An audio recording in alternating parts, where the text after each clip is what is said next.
Hello everyone. Want to change your name on Facebook? Whether you need to fix a typo or update your name, I'll walk you through the steps in a minute.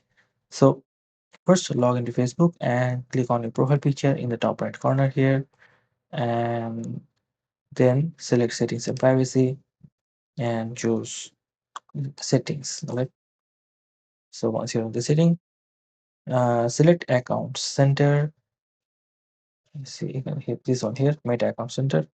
This is where you can manage your Facebook and Instagram profile details.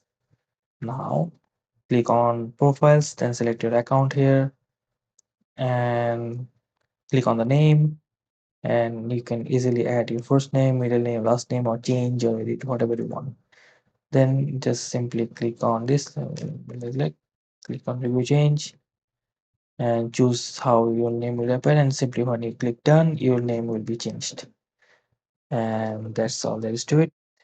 Keep in mind that if you're having trouble changing your name, you can select contact them here, and also you can only change your name every 60 days. So make sure you do it properly, or it will be stuck for 60 days.